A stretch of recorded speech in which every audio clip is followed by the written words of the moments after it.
प्रश्नावली 5.3 में कुछ क्वेश्चन किए थे और कुछ क्वेश्चन बाकी था जो आज हम करेंगे। दर्शाइए कि A1 A2 A3 dash dash AN से एक AP बनती है। इससे दर्शाना है कि एक AP बनती है यदि AN नीचे दिए अनुसार परिभाषित है। AN बराबर 3 + 4n, AN बराबर n - 5। साथ ही प्रत्येक स्थिति में 15 पदों का योग ज्ञात कीजिए। तो सबसे पहले आपको जो AN जिस हिसाब से परिभाषित है उस हिसाब से आपको एक AP तैयार करना है। देखिए इसमें दो क्वेश्चन है, एक मैं कर देता हूँ, 2 नंबर है, देख लीजिए। ठीक है, AN बराबर आपको दिया है 9 - 5n। तो इससे क्या बनाना है, एक AP बनाना है। इस फॉर्म में A1 A2 A3 निकालेंगे, A1 निकालेंगे 9, n की जगह पर 1 डाले हैं तो 5 × 1 9 - 5 कितना आ गया 4।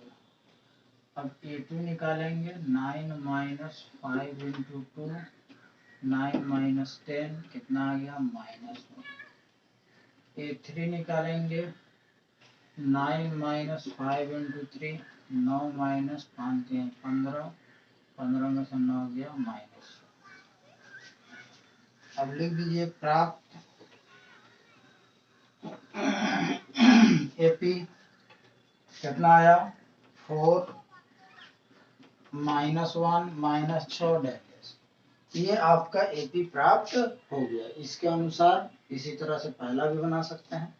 अब इसमें आप D लिख, D क्या है, 4 से -3 1 गया और -1 से -6 गया, मतलब कि घटते जा रहा है, यानी -5 इसका D आ जाएगा। ठीक है, इसमें से अगर इसको हटाइएगा तो क्या आ जाएगा D -5।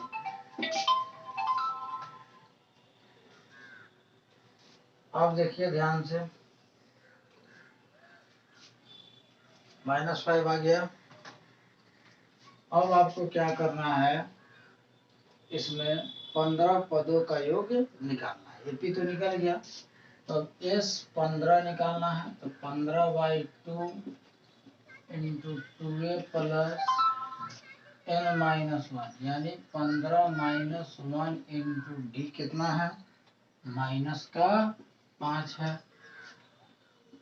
15/2 और 2a, इसका पहला पद कितना है 4, 2 चौका 8, 15 में से 1 गया 14 × -5, 15/2 8 + 14 + 70 आएगा।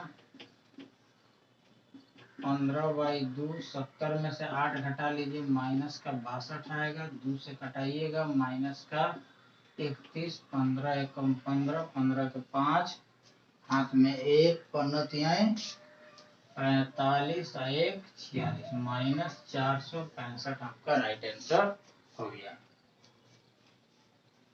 यदि किसी AP के प्रथम n पदों का योग 4n - n² है, इस का प्रथम पद क्या है, प्रथम 2 पदों का योग क्या है, दूसरा पद क्या है, इसी प्रकार तीसरा पद, 10वें और 9वें पद ज्ञात करना है।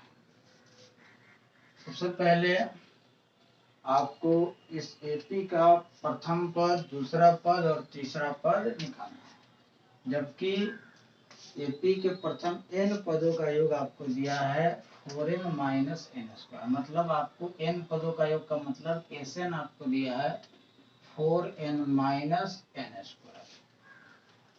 अब निकालेंगे S1, 4 × 1 - 1 का स्क्वायर, 4 एकम 4 -1 कितना आया 3, S1 आया 3। अब S2 निकालेंगे, 4 × 1 - 2 निकालना है, 2 × -2 का स्क्वायर, 4 × 8 -4 कितना हो गया 4, S2 हो गया आपका 4। अब S3 निकालेंगे तो 4 × 3 - 3 का स्क्वायर, 4 3 12 -9, 12 में से 9 गया 3। S4 4 इंटू 4 माइनस 4 का स्क्वायर, 4 चौका 16 माइनस 16 कितना आ गया 0। इस तरह से ये S1 S2 S3 निकला। इसका अर्थ हुआ कि प्रथम पदों तक का जोड़ 3 है, प्रथम 2 पद का जोड़ 4 है, प्रथम 3 पद का जोड़ फिर 3 है, फिर प्रथम 4 पद का जोड़ 0 है। ये नहीं हो गया कि प्रथम दूसरा तीसरा पद आ गया। A1 नहीं है, A1 A2 नहीं है, S1 S2 है। तो S1 का मतलब होता है कि एक पद तक का जोड़, तो एक पद तक का जोड़ कहिए चाहे वही पद कहिए, बात बराबर है। S2 का मतलब हो गया जो पहला 2 गो का जोड़, S3 का मतलब पहला 3 गो का जोड़, S4 का मतलब पहला 4 का जोड़। तो ये निकला। अभी हमारा एपी नहीं निकला है, लेकिन एक फॉर्मूला आप याद रखिए, Sn equal to An equal to, जब Sn दिया हो An इक्वल टू फॉर्मूला होता है Sn माइनस Sn माइनस 1। ये एक फॉर्मूला है। कहने का मतलब है कि nवां पद अगर निकालना हो तो प्रथम n पदों का योग और उससे पहले वाले पदों तक का योग। अगर हम यहाँ A1 अगर लिखना चाहें सिंपली, तो आपको अगर एपी कुछ दिया है 2 3 4 5, तो इसका A1 क्या है 2 है, और S1 क्या होगा ये होगा, क्योंकि प्रथम तक का जोड़ का मतलब वही हुआ। लेकिन ये क्या है A2 है। लेकिन यहाँ ये अगर S2 लिखना चाहें तो 3 2 5 लिखना पड़ेगा, तब ना जाकर के सही होगा। पहला दोनों का जोड़ होता है S2, और S1 कहिए चाहे A1 कहिए, बात आपका क्या है बराबर है। तो A1 आपका सिंपली जो S1 होगा वह 3 हो जाएगा। अब A2 निकालने के लिए आपको क्या करना होगा, S2 में से देखिए यहाँ S2 में से Sn माइनस 1 यानी एक वो कम S1 घटाना होगा। S2 कितना है 4 है, 4 माइनस 3, A2 क्या हो गया भाई 1 आ गया। अब A3 निकालना है तो S3 में से S2 घटाना होगा। कोई भी पद अगर निकालना है S के माध्यम से, तो वो उस पद तक का जोड़ माइनस उस पद के पहले वाले तक का जोड़। तो S3 है हमारा 3, S3 हमारा कितना है, यहाँ S3 है 3, और S2 क्या है 4 है। 3 में से 4 गया कितना होगा -1। इस तरह से S4 की तो आवश्यकता ही नहीं पड़ रही है इसमें, रहने दीजिए, ठीक है, इतना ही लिख दीजिए। अब प्राप्त एपी क्या होगा, प्राप्त क्या बोला है, इसका प्रथम पद क्या है, चलिए प्रथम पद है 3 आंसर। प्रथम 2 पदों का योग क्या है, प्रथम 2 पदों का योग, ये आंसर हो गया, ठीक है। उसके बाद दूसरा पद क्या है, एक दूसरा पद, ये आंसर हो गया। इसी प्रकार तीसरा पद, तो तीसरा पद ये हो गया। इसी प्रकार 10वें और 11वें पद। अब 10वां पद की निकालने के लिए इस तरह से आप एपी लिख करके, जैसे हम एपी का भी सिंबल दिए थे 1 2 3 लिख करके, और 10वां पद आप निकाल सकते हैं। या फिर इस फॉर्मूला पर अगर आते हैं तभी भी आप 10वां पद निकाल सकते हैं। तो 10वां पद निकालने के लिए 10वां पद चाहिए और 9वां पद चाहिए। क्या चाहिए, 10वां पद और 9वां पद। यानी A10 अगर निकालना है तो आप क्या करिएगा, A10 निकालने के लिए S10 माइनस S9 करना होगा, तब जाकर निकलेगा। इस पर आ जाएगा, या AD निकाल करके आप डायरेक्टली कर सकते हैं, इसी पर निकालिए, समझिए। A10 बराबर S10 माइनस S9। अब ये Sn क्या है, 4n माइनस n स्क्वायर है, तो 4 इंटू n 10 रखो माइनस 10 का स्क्वायर और माइनस S9 है, तो 4 इंटू 9 का स्क्वायर, 4 इंटू 9 माइनस 9 का स्क्वायर, 4 दाएं 40 माइनस 100 अब 4 9 36 माइनस का 81।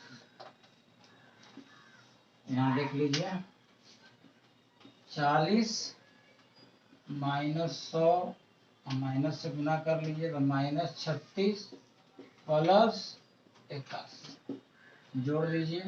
ये दोनों जोड़ में है 1 8 4 12 121 माइनस 136। 6 में से 1 गया 5 और 3 में से 2 गया 1, यानी आ रहा है माइनस 15। हम इस 10 का आंसर देखते हैं कि माइनस 15 है या नहीं। इसके बाद फिर आगे बढ़े। चलिए पीछे से आंसर देख लीजिए 5.3। इस 10 आपका क्या है माइनस 15। चलिए ये ठीक है। इस 10 हमारा निकला है। अब फिर ये 10 निकला है।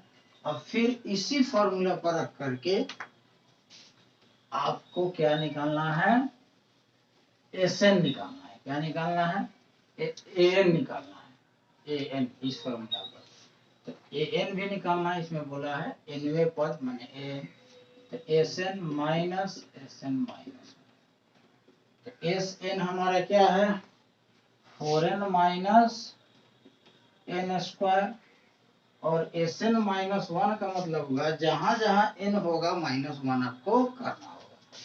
तो 4 into n minus 1 minus n minus 1 का होल स्क्वायर यही ना होगा।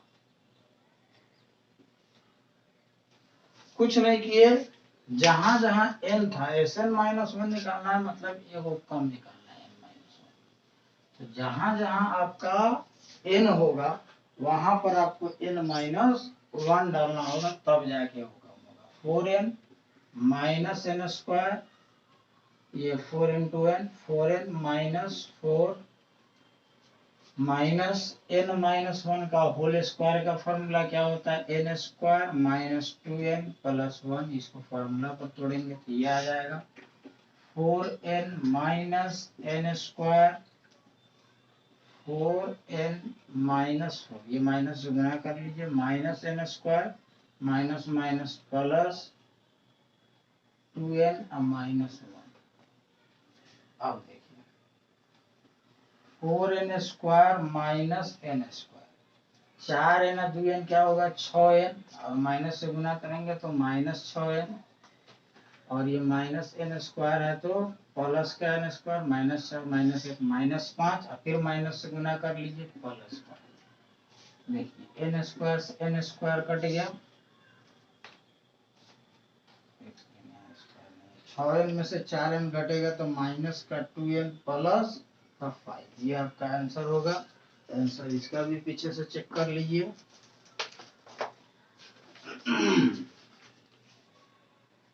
5 माइनस 2n दिया है 5 पहले लिख दिया है 2n बाद में लिख दिया है। कैसा लिख सकते हैं। बढ़ते हैं नेक्स्ट क्वेश्चन की तरफ। ऐसे प्रथम 40 धन पूर्णांकों का योग ज्ञात कीजिए जो 6 से विभाज्य है। तो 6 से विभाज्य प्रथम 40 धन पूर्णांक 6 का गुना जैसे 6 6 गुना 12 6 तिरका 18 6 चौका 24 6 का पारा 6 5 30 6 6 36। इस तरह आपको निकालना है 40 का। कहाँ तक क्या लिख सकते हैं 40 पदों तक। ठीक है योग ज्ञात करना है तो कॉमा हटा के आप प्लस लगा सकते हैं। ठीक है प्लस लगा दीजिए कोई दिक्कत नहीं है। 40 पदों तक का जोड़ इस तरह से आपको निकालना है। तो प्रथम पद कितना हो गया 6 और b कितना हो जाएगा 6 6 6 बढ़ेगा 6 का गुणज बोला है और n आपका हो गया 40। अब एसएन निकाल दीजिए simply n/2 into 2a plus n minus 1 into D. n कितना है भाई 40 पदों तक निकालना है माने s 40 निकालना है 2a 6 प्लस 40 माइनस 1 डी भी 6 6 6 बढ़ेगा 6 का गुणज बोला है तो ये कटाए तो 20 6 गुना 12 40 में से गया 39 गुने 6 20 इंटू 12 प्लस 6 9 54 6 तिरका 18 5 23 20 गुने जोड़िए 4 और 2 6 और 3 1 4 46 246 गुने 20 0 2 छक 12 के 2 हाथ में 1 2 चौका 8 1 9 2 दूना 4 4920 आपका राइट आंसर हो गया।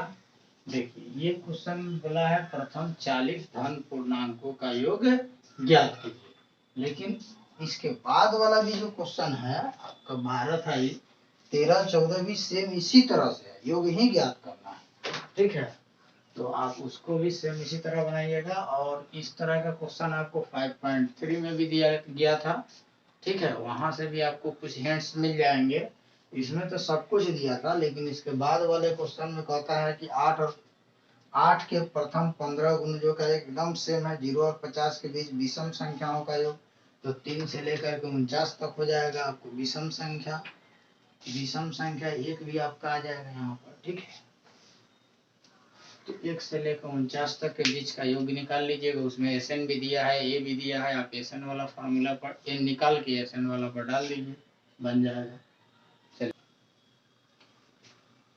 13 14 बना लीजिएगा, बन जाएगा। 15 नंबर से देखते हैं, बड़ा बड़ा सवाल है, सवाल नहीं लिख रहे हैं, ध्यान से समझिएगा, किताब सामने रख करके तब वीडियो देखिएगा, अच्छा से समझ में आएगा। कह रहा है निर्माण कार्य से संबंधित किसी ठेके में एक निश्चित तिथि के बाद कार्य को विलंब से पूरा करने के लिए जुर्माना लगाने का प्रावधान। एक तारीख दिया गया है कि इस तारीख में आपको काम को पूरा कर देना है, अगर पूरा नहीं करते हैं तो उसमें जुर्माना का प्रावधान है, जुर्माना का नियम है। पहले दिन के लिए 200 रुपया है, पहला दिन अगर लेट करते हैं तो आपको 200 रुपया लगेगा, दूसरे दिन के लिए 250 रुपया, तीसरे दिन के लिए 300 रुपया, अर्थात प्रत्येक उत्तरोत्तर दिन अपने जुर्माने से ठीक पहले दिन के जुर्माने से 50 रुपया अधिक है। यानी पहला दिन जो जुर्माना लग रहा है उसके बाद वाले दिन में जो जुर्माना लगेगा 50 रुपया एक्स्ट्रा हो जाएगा, ठीक है। जुर्माने में 50 अधिक है। एक ठेकेदार को जुर्माने के रूप में कितनी राशि अदा करना पड़ेगी यदि वह इस कार्य को 30 दिन विलंब से करता है। अगर पहला दिन लेट कर रहा है तो 200 रुपया, दूसरा दिन लेट कर रहा है 250, 300, इस तरह बढ़ते जा रहा है, और 30 दिन विलंब कर रहा है, मतलब 30 पदों तक नहीं कह सकते हैं, एन का मान 30 हो जाएगा। तो अब बताइए ए बराबर 200 और डी बराबर क्या होगा, डी बराबर 50, 50 बढ़ रहा है 50, और एन बराबर 30, कुछ नहीं करना, आपको एसएन निकाल देना है, एसएन का फॉर्मूला पर डालिएगा, एसएन निकल जाएगा। बढ़ते हैं नेक्स्ट क्वेश्चन के तरफ, 16 नंबर समझिए।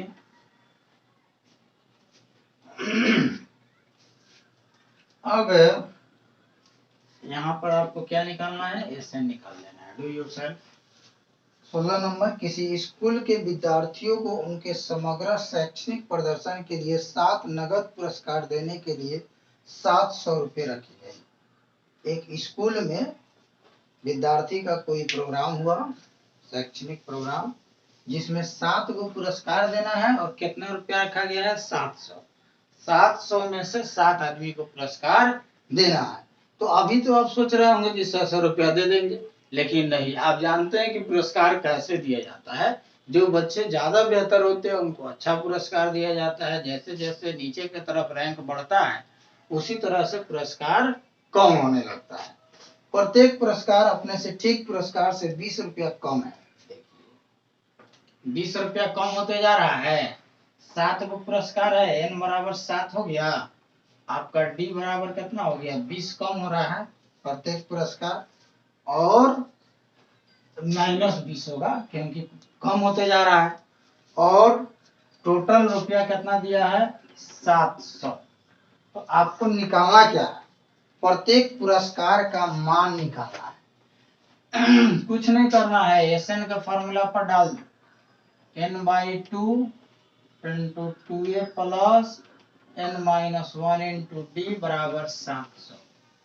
देखो n कितना दिया है, 7/2, 2 ये ही नहीं दिया है, 7 - 1 d कितना दिया है, -20 बराबर 700। 7/2 को उधर ले जाते हैं, 2a प्लस 7 में से गया 6 और 6 गुना 12 यानी माइनस का 120 बराबर 700 गुना 7/2 है तो 2/7 हो जाएगा। 7 से कटाओ 100 आएगा तो 2a माइनस 120 है बराबर 200। तो ये भी आपका उधर जाएगा, माइनस 120 तो उधर जाएगा प्लस हो जाएगा। तो मतलब हो गया कि 2a बराबर 320। देखते जाइए, a बराबर 2 से ले जाके कटाएंगे तो 16 गुना 32 160। मतलब a का मतलब प्रथम पुरस्कार आपका हो गया 160 रुपया। अब दूसरा पुरस्कार क्या होगा? दूसरा पुरस्कार क्या होगा? 160 माइनस 20 कम होते जा रहा है, यहाँ बताया गया है 20 कम होते जा रहा है 140। इसी तरह से तीसरा पुरस्कार 140 में से 20 घटा दीजिए 120। चौथा आपका हो जाएगा फिर 100। पांचवा 80। छठा 60। सातवां 40। इस तरह से 7 गो पुरस्कार आप नगद पुरस्कार इस तरह से बटाएगा जो घटते जाएगा 20-20 रुपया। एक स्कूल के विद्यार्थियों ने वायु प्रदूषण कम करने के लिए स्कूल के अंदर और बाहर पेड़ लगाने के बारे में सोचा। प्रदूषण कम करने के लिए एक बात सोचा विद्यार्थी ने कि स्कूल के बाहर या कैंपस में पेड़ लगाया जाए। यह निर्णय लिया गया कि प्रत्येक कक्षा का प्रत्येक अनुभाग अपनी कक्षा की संख्या के बराबर पेड़ लगाए। प्रत्येक कक्षा का प्रत्येक अनुभाग अपने कक्षा के बराबर पेड़ लगाएगी। जैसे क्लास 1 है, पहला क्लास है तो वह 1 पेड़ लगाएगा। अगर पहला क्लास का 3 गो अनुभाग है, अनुभाग माने सेक्शन, 3 सेक्शन है तो तीनों सेक्शन 1 पेड़ लगाएगा। ये नहीं कि वर्ग 1 का कितना ही सेक्शन हो 1 ही पेड़ लगाएगा। ठीक है, इस तरह से प्रावधान है कि प्रत्येक क्लास, जितना क्लास है, जितना आपका वर्ग है, उतना ही आपको नंबर ऑफ पेड़्स लगाने हैं। लेकिन इसमें यह ध्यान देना है कि अगर 3 क्लास का 2 सेक्शन है तो पहला सेक्शन भी 3 गो लगाएगा, दूसरा सेक्शन भी 3 गो लगाएगा, ऐसा प्रावधान है। उदाहरणार्थ कक्षा 1 का 1 अनुभाग 1 पेड़ लगाएगा, यानी पहला कक्षा का पहला सेक्शन 1 पेड़ लगाएगा। कक्षा 2 का 2 अनुभाग 2 पेड़ लगाएगा। कक्षा 3 का 1 अनुभाग 3 पेड़ लगाएगा इत्यादि। और ऐसा कक्षा 12 तक के लिए, कक्षा 12 यानी 12 तक के लिए चलता रहेगा। प्रत्येक कक्षा के 3 अनुभाग है, देखिए सबका 3-3 गो सेक्शन है। इस स्कूल के विद्यार्थियों द्वारा लगाए गए कुल पेड़ों की संख्या आपको निकालना है। अब बताइए, प्रथम कक्षा प्रथम वर्ग द्वारा लगाया गया पेड़, देखिए एगो पहला क्लास का लेकर एगो लगाएगा। लेकिन इसमें बोला है कि प्रत्येक का 3 अनुभाग है तो तीनों सेक्शन 1 लगाएगा तो कुल पेड़ इसका कितना लगा? पहला क्लास दिए द्वारा 3। अब उसी तरह से दूसरे कक्षा द्वारा लगाया गया पेड़ तो 2 गुने 3, इसका भी 3 गो सेक्शन है, 2 3 6। तीसरे कक्षा द्वारा लगाया गया पेड़ 3, इसका भी 3 गो सेक्शन है, 3 3। इसी प्रकार डायरेक्ट लिख देते हैं। इसी प्रकार 12वीं कक्षा द्वारा लगाया गया पेड़ की संख्या निकल रहा है, ये सब पेड़ों की संख्या। तो 12 इसका भी 3 हुआ है, 12 तिहाई 6। अब देखिए प्राप्त एपी क्या हुआ, ये तनी ध्यान दीजिएगा। 3 6 9 10 10 36 क्या बोला है कि कुल कितना पेड़ लगेगा, तो बताओ ना भाई। ए हो गया 3, डी हो गया 6, लास्ट वाला एन हो गया 36 और एन क्या होगा 12। 12 ही होना क्लास है तो 12 को तो टर्म होवे करेगा। अब क्या करना है, एस एन आपको निकाल देना है। तो एस एन का फॉर्मूला तो आप जानते हैं, S n equal to n by 2 into 2a plus n minus 1 into D, या ए प्लस एन, ए भी दिया है एन भी दिया है तो उस पर भी डाल दो, आसान पड़ेगा। N by 2 into A plus A N,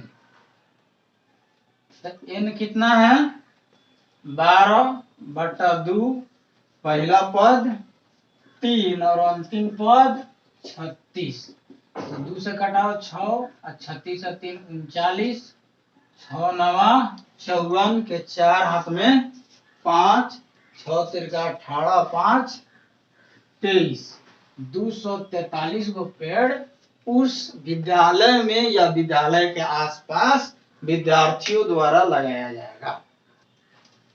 18 number, केंद्र ए से प्रारंभ करते हुए बारी बारी से केंद्र ए और बी को लेते हुए त्रिज्या 0.5 semi, 1.0 semi, 1.5 semi, 2.0 semi dash dash वाले उत्तरोत्तर आवर्धित वृत्तों को खींचकर एक सर्पिल बनाया गया है, जैसा कि आकृति 5.4 में दर्शाया गया है। 13 क्रमागत अर्धवृत्त से बने इन सर्पिल की कुल लंबाई क्या है। तो देखिए एक सर्पिल बनाया गया है, देखिए हम बनाते हैं, क्लियर तो नहीं होगा अच्छा से लेकिन फिर भी आप समझिए। ये एक अर्धवृत्त हो गया, ये ए है, ठीक है, इसका केंद्र क्या है ए है। फिर इस पर एक अर्धवृत्त बनाया गया लेकिन इसका केंद्र क्या हो गया बी, समझ आ रहा है बात। फिर इस पर एक अर्धवृत्त बनाया गया लेकिन इसका केंद्र क्या हो गया ए हो गया। फिर एक अर्धवृत्त बनाएंगे तो इसका क्या होगा बी। इस तरह से एक का केंद्र ए हो रहा है तो दूसरे का केंद्र बी हो जा रहा है। इस तरह से आपको 13 को बनाना है, ठीक है, अर्धवृत्त बनाना है 13, और 13 अर्धवृत्त में सर्पिल की लंबाई क्या होगी। जैसे ये लाइन है, जो ये लाइन घूम रहा है, ये जो लाइन घूम रहा है इसकी लंबाई क्या होगी आपको पता करना है। तो सबसे पहले आपको प्रथम अर्धवृत्त जो है एक केंद्र वाला, इसका परिधि आपको चाहिए कि नहीं चाहिए, तो इसका पेरीमीटर निकाल लीजिए, फिर इसका पेरीमीटर निकालिए, इसका पर इस तरह 13 तक कह रहा है ना, तो 13 तक निकाल सकते हैं। तो उसके लिए त्रिज्या भी आपको दिया है, प्रथम अर्धवृत्त की त्रिज्या r 0.5, क्वेश्चन में आपको दिया है सेंटीमीटर। तो इसका परिधि क्या होगा, परिधि 2 पाई आर वृत्त का होता है, पाई आर इसका हो जाएगा, अर्धवृत्त है तो पाई आर, तो पाई आर कितना है भाई 0.5, गुना कर लीजिए 0.5। इस तरह से परिधि कहिए चाहे प्रथम अर्धवृत्त के लिए सर्पिल कहिए, ये इतना छोटा जो यहाँ से यहाँ तक का जो लाइन है उसका निकला, अब इसका निकालेंगे। इसी तरह से दूसरे अर्धवृत्त का परिधि पाई आर, तो दूसरा के लिए आर दिया है 1, सीधे हो गया पाई सेंटीमीटर। इसी तरह से तीसरे अर्धवृत्त की परिधि पाई इंटू आर दिया है 1.5 पाई। इस तरह से आपको प्राप्त होते जाएगा। तो अब यहाँ पर आइए, प्राप्त एपी आपका क्या होगा, एपी में तो कन्वर्ट करना है। 0.5 पाई, आधा पाई, फिर पाई एकम पाई, फिर 1.5 पाई, इस तरह से।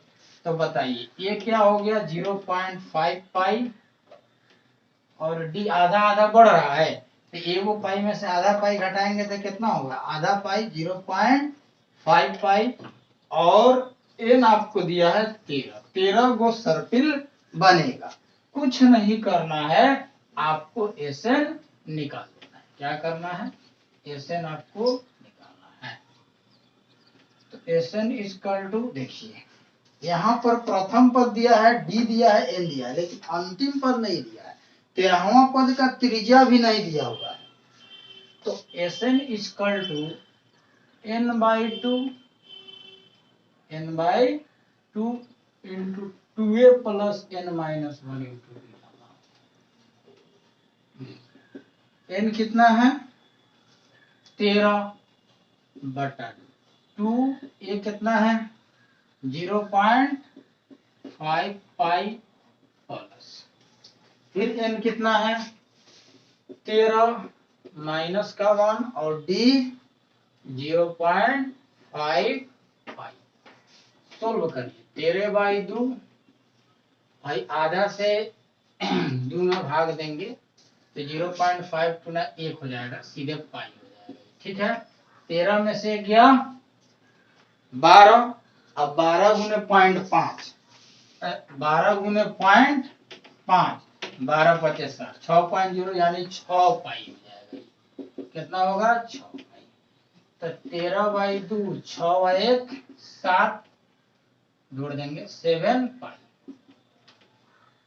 अब 13 सत्ते 91 बाई 2 पाई। अब आंसर चेक कीजिए कि इस रूप में दिया है या दशमलव रूप में दिया है या फिर पाई का मान रख करके आंसर दिया है, इसको आपको चेक करना ही पड़ेगा। मतलब कितना नंबर है 18 नंबर है क्वेश्चन, 18 नंबर है, आपको दिया है 143 सेंटीमीटर। तो देखिए इसको सोल्व कीजिए, 91 बाई 2 गुने पाई का मान 22 बटा 7, 13 7 91 और 2 गुने 11, 11 तिहाई 33, 11 एकम 11 3 143 हो गया। 143 सेंटीमीटर भी इसमें लिखना अनिवार्य होगा।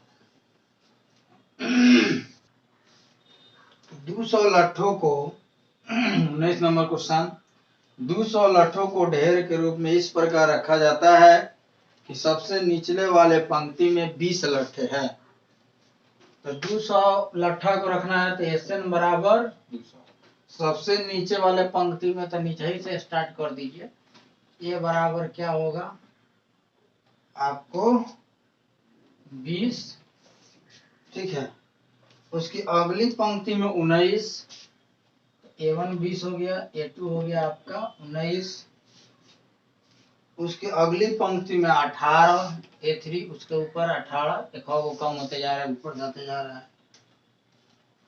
ये 200 लट्ठे कितने पंक्ति में रखे गए हैं, सबसे ऊपरी पंक्ति में कितने लट्ठे हैं, सबसे ऊपर कितना लट्ठा है, यानी कि आपका ये तो एपी हो गया 20 19 18, तो ऊपरी पंक्ति में कौन लट्ठा है ये आपको निकालना है। तो मतलब साफ है कि आपको एन में एन निकालना है, एन निकालना है, और एन का फॉर्मूला होता है a plus n minus 1 into d, उस पर भी यहाँ पर नहीं निकल रहा है। तो ऊपरी पंक्ति में क्या है, सबसे ऊपरी पंक्ति में आपका क्या जाएगा, ए एन निकालना है, और साथ में आपको और एन निकालना है। तो ऐसा कुछ फॉर्मूला यहाँ लगाइए कि ये दोनों आपका अच्छा से प्राप्त हो। तो सबसे पहले आप एन निकालेंगे, ठीक है, और फॉर्मूला डालेंगे एसएन का, किसका फॉर्मूला, एसएन का। Sn equal to n by 2 into 2a plus n minus 1 into, Sn है 200, n नहीं दिया है, पहला पद 20 प्लस n-1 d कितना होगा 1 हो जाएगा, नहीं घट रहा है ना, तो क्या होगा भाई -1 होगा। ठीक है, अब देखते जाइए 200 बराबर n/2 20 गुना 40 और -1 से गुना कीजिए -n+1। ठीक है, तो 200 n/2 40 है 41 माइनस n। तो अब क्या करना होगा, 200 बराबर n से गुना कर दीजिए 41 n माइनस n²/2 क्रॉस गुना कर लीजिए, तो 200 गुने 2 400 बराबर 41 n माइनस n²। इस सब को आप एक तरफ n² इधर लाइएगा तो प्लस हो जाएगा, ये 41 है तो -41n हो जाएगा, और 20 है 400 है तो आपका इधरे है इसी साइड है तो प्लस में 400। अब इसको गुणनखंड तोड़ के n निकालेंगे, और जब n निकलेगा तभी जाकर के आपका an निकलेगा। तो गुणनखंड तोड़िए, तो 400 का तोड़िए, 400 का 20 में 420 20 40 नहीं हुआ, तो आप दूसरा तरीका लगा दीजिए, 2 से 200 2 से 100 2 से 50 2 से 25 50 25 2 गुना 4 4 गुना 8 8 गुना 16 50 25 6 5 11 41। ठीक है, 16 25 41 होता है, n² minus 16n minus 25n plus का 400 बराबर, इन दोनों में से n कॉमन कर लीजिए तो हो जाएगा n-16, 25 कॉमन कर लीजिए तो n-16 बराबर 0। अब n-16 दो है तो इसके बदले में एगो और n-25। अब n बराबर क्या होगा बताइए, यहाँ 0 है तो उधर गया तो +16 और n बराबर 25, और ये दोनों सही है। क्यों, आपको बताए थे कि n का मान पॉजिटिव होना चाहिए, पॉजिटिव है, बटा में नहीं होना चाहिए, बटा में नहीं है, तो n दोनों यहाँ पर वैलिड है, लेकिन n कोई एक ही हो सकता है। अरे 16 को तो होगा, जो उसका लेवल जो लगाया गया है 16 को मैंने उसका तो होगा, पंक्ति होगा, या 25 को होगा, दोनों में से कोई एक ही ना हो सकता है। अब ये क्वेश्चन डिपेंड हो गया an पर, जिसको रखने पर an परिभाषित होगा वही आपका आंसर होगा।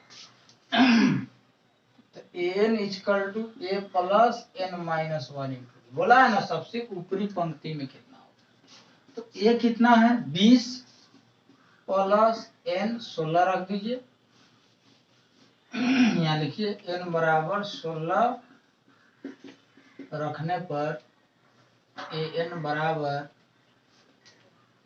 a16 सबसे ऊपरी पंक्ति, तो a प्लस 15d होगा, तो a कितना है 20 प्लस 15 गुने -1, तो 20 माइनस 15 यानी 5।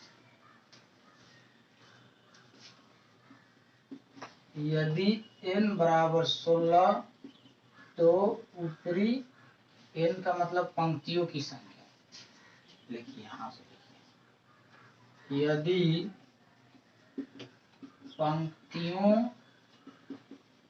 की संख्या 16 तो सबसे ऊपरी पंक्ति में 5 लट्ठे। ठीक है, ये हुआ एक आंसर हो गया आपका, ये तो सही है, यहाँ तक सही है, तो इसका मतलब हुआ सीधा कि 25 जो आया ही नहीं होगा। चेक करिए, ऐसा कैसे लिख दीजिएगा कि नहीं होगा, चाहे हो, चेक करिए 25 को निकालिए,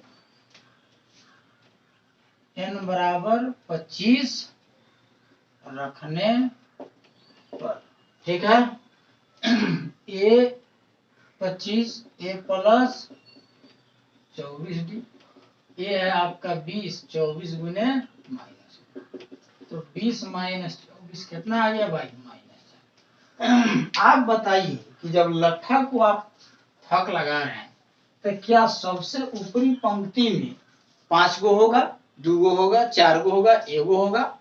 यही ना होगा, नहीं तो नहीं ना होगा, नहीं होगा तो पंक्ति ही नहीं बनेगी। आखिर -4 में होगा, -4 गो लट्ठा होगा ऊपर में, ये जा करके क्या हो गया? अमान्य हो गया, ये आपका नहीं होगा। वही 20 नंबर, एक आलू दौड़ में प्रारंभिक स्थान पर एक बाल्टी रखी है, बाल्टी रखी हुई है जो पहले आलू से 5 मीटर की दूरी पर है। एक बाल्टी, ऐसे हमको बनाने नहीं आता है लेकिन फिर भी आप लोगों के लिए बना दे रहे हैं। बाल्टी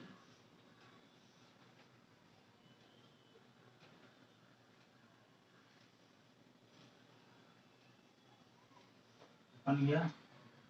एक आलू है जो 5 मीटर की दूरी पर, आलू दौड़ जो पहले आलू से 5 मीटर दूरी पर है तथा अन्य आलुओं को एक सीधे रेखा में परस्पर 3 मीटर की दूरी पर रखी गई है। इस रेखा पर 10 आलू रखे गए। इसके बाद भी आलू सब है, बहुत सारा आलू है इस तरह से, लेकिन ये 3-3 मीटर के गैपिंग पर है। लेकिन पहला कितना था? 5 मीटर के गैपिंग पर था। अब आइए, प्रत्येक प्रतियोगी बाल्टी से चलना प्रारंभ करता है, निकटतम आलू को उठाता है, उसे ले आकर के वापस आकर बाल्टी में डाल देता है। दूसरा आलू उठाने के लिए दौड़ता है और उठाकर लाकर बाल्टी में डाल देता है। वह ऐसा तब तक करता है जब तक कि सभी आलू बाल्टी में ना आ जाए। इस प्रतियोगी में कुल कितने दौड़ने पड़ेगी? बहुत अच्छा क्वेश्चन है। संकेत दिया है, पहले आलू दूसरे आलू को उठाकर बाल्टी में डालने तक दौड़ी गई दूरी।